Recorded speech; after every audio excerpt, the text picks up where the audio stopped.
Hello students, hope you are all doing good.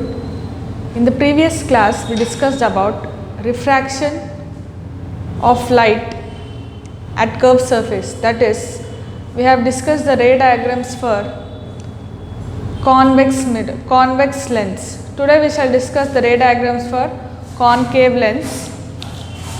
Let us see, this is the concave lens.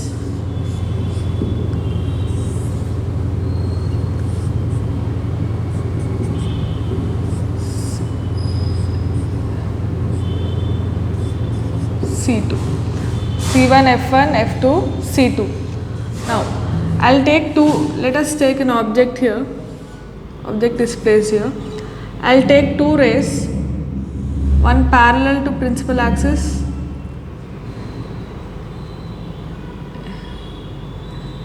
the ray will meet at focus at the back side. This is how the ray gets diverged. The ray bends and travels this way. Next, I shall take one more ray passing through optic center. It goes undeviated. So here is the image. You are placing an object beyond C1. I am taking two rays, one ray parallel to principal axis. It gets refracted in such a way that if you extend backside, it will meet at focus. One more ray I am taking passing through optic center, it will go undeviated. So these both rays intersect at this point. At this point, if I draw a perpendicular, this perpendicular indicates the image. So what is the image? Image is, how is the image? I mean to say, how is the image? Image is diminished, erect, virtual.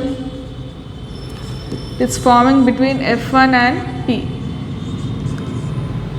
For concave lens, no matter where you keep the object, always you will get a diminished, erect, virtual image between F1 and P, that is optic center.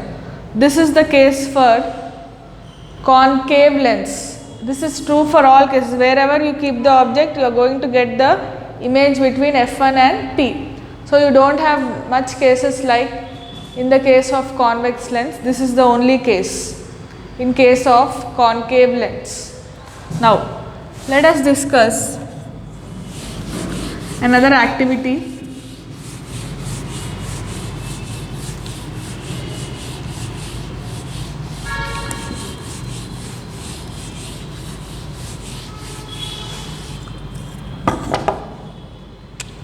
For this, what you do is, you take a table about 2 meter length,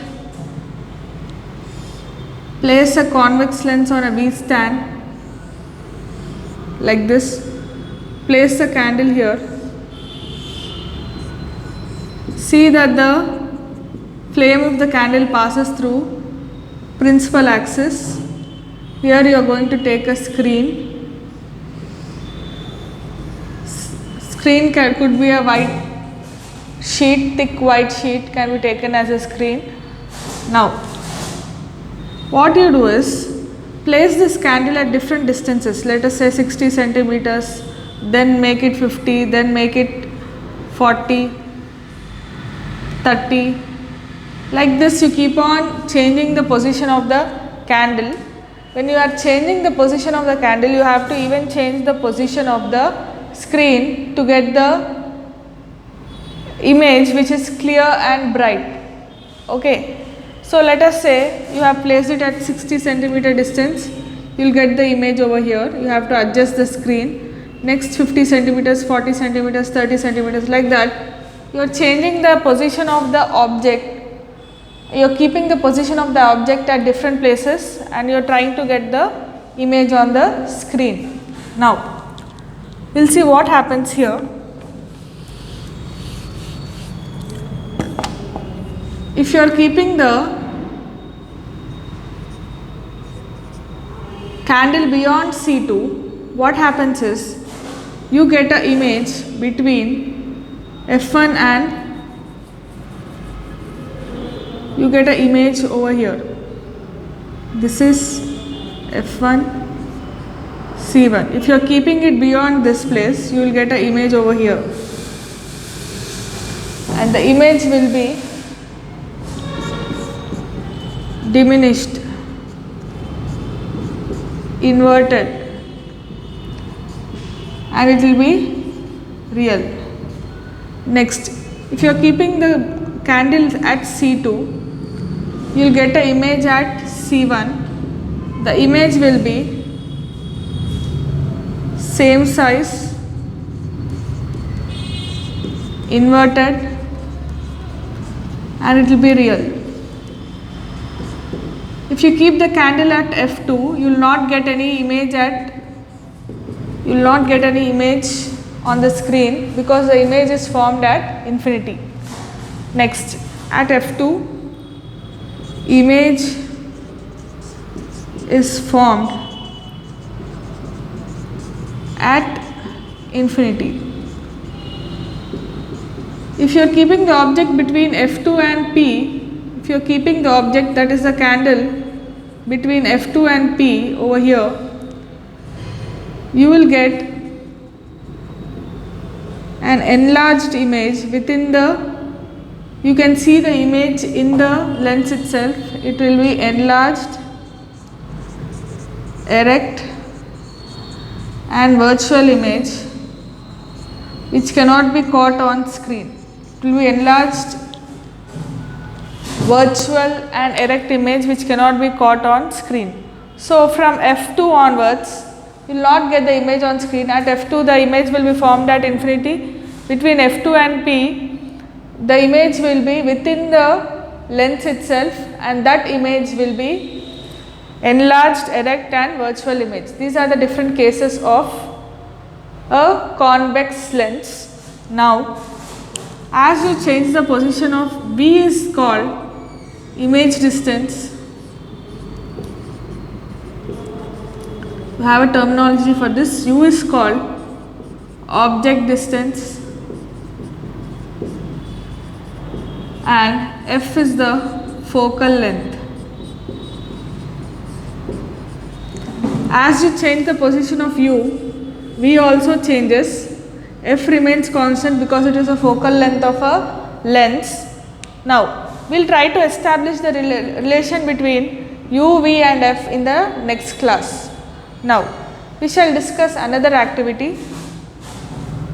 So, here F2 is the minimum distance from where you will not get the image, that is the focal length.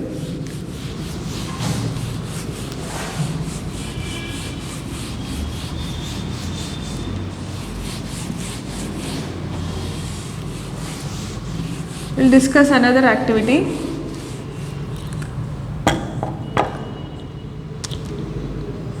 Take the convex lens that we have used in this activity. Take a beaker, empty beaker, keep a black stone. See that the height of this beaker is at least 4 times the focal length of the convex lens that we have used. Now, make use of a lens holder to place the convex lens. You are making use of a lens holder to keep the convex lens over here. Right. Now, what you have to do is take a black stone, keep it inside the beaker. Now, bring this convex lens to a level where you are seeing the enlarged image. Like when you are keeping the convex lens between F2 and P, this is P, it will have some focal length between F2 and P, you will see that the stone image is enlarged. Now, try to lift it up and take it to a position where you are not able to see the stone. That is at F2, you will not be able, if you keep the distance of this equal to the focal length of the lens, then you will not be able to see the black stone. Keep it at that distance, and now pour water in this. When you pour water, at the position where you are not able to see the black stone. Now you will be able to see the black stone after pouring the water. This shows that the focal length of the convex lens has increased in water.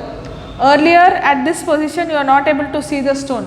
That means this position is the position of the focal length. This is the focal length of the convex lens. Now when you are pouring water at this position, you will see a enlarged image of the stone. That means the focal length has increased. It has come to a greater height. Okay, this shows that focal length of the convex lens depends upon the medium in which it is placed. For example, let us take a water bubble in the air. A water bubble in the air, it behaves like a converging lens. Convex lens is called converging lens, concave lens is called diverging lens. Now when you are taking the air bubble, water bubble in the air, it will behave like a converging lens. Similarly, when you keep this water bubble inside, if you take this water bubble inside the water, what you observe is this behaves like a diverging lens. So the nature and behavior of the lens depends upon the medium in which it is placed. That's about this activity, and this is the last activity that you have. In the next class we shall discuss about derivation of the relation between UV and F and also magnification for convex lens. That's all for today's class, children. We shall continue in the next class.